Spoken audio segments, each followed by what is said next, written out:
श्री राम जय जय राम संकट मोचन। जय श्री राम। इस घड़ी का इंतजार संपूर्ण हिंदू समाज सदियों से कर रहा था।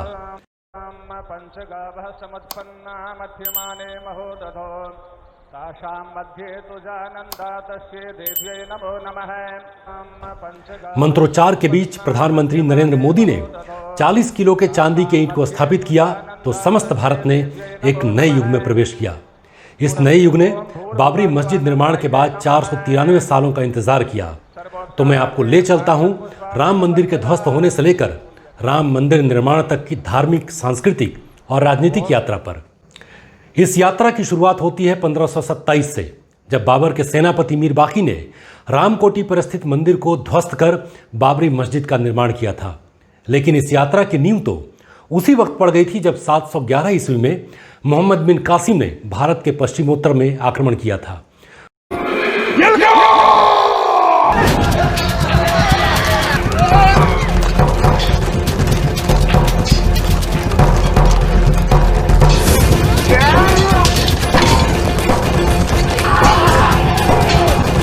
उसके बाद आक्रमणकारी आते रहे और सोने की चिड़िया का शिकार करते रहे।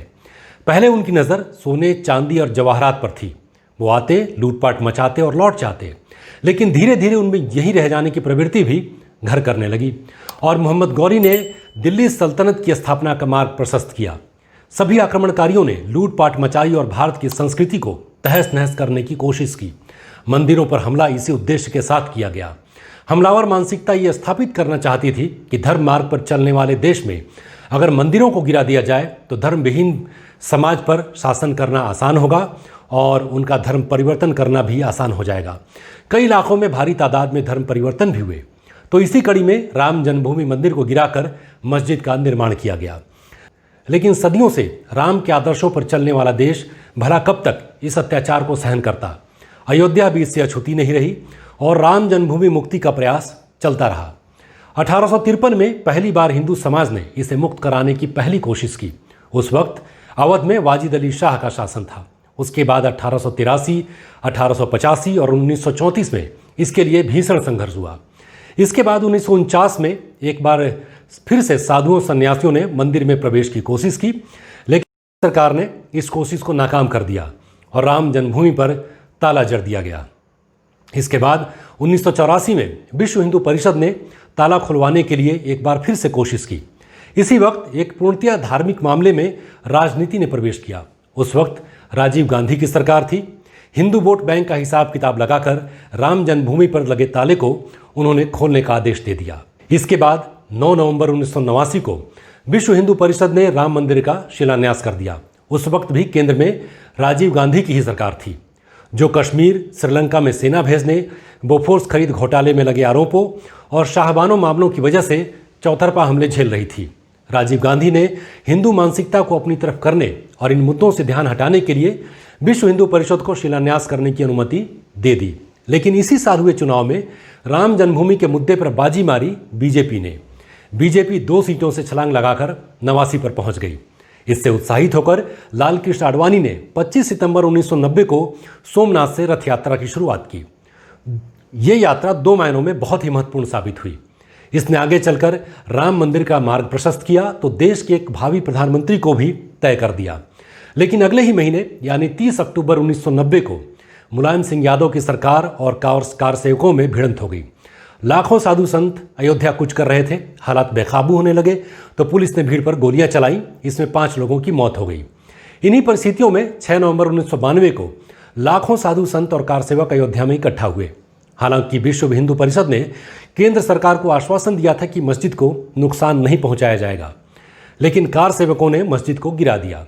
इसके बाद घटना की जांच के लिए लिबरहान कमीशन का गठन हुआ, जिसने घटना के 18 साल बाद 2010 में 10,000 पन्नों की रिपोर्ट सरकार को सौंपी।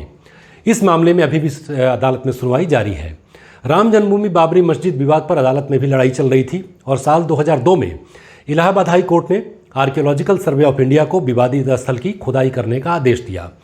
इस खुदाई में शामिल विशेषज्ञों का क्या कहना है वो मैं आपको सुनवाता हूं।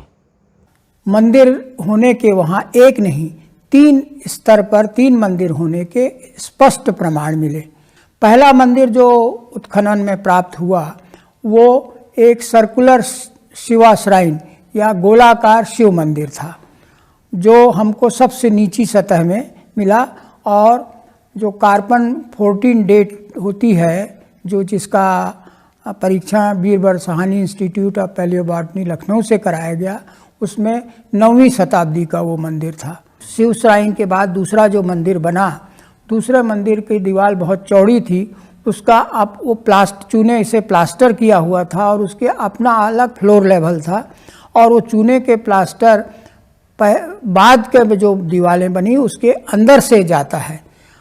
इसका प्रमाण है कि बाद का मंदिर बाद में बना। और उस मंदिर के ऊपर वो जब ढह गया तो तीसरा मंदिर बनाया गया। वो तीसरे मंदिर के जो कि 1228 के करीब बना, उस तीसरे मंदिर की दीवार भी पहले मंदिर के ऊपर ही बनाई गई। अदालत में भी तर्क वितर्क चलते रहे और हिंदुओं का पक्ष रखने वाले वकील अपनी बात साबित करते रहे।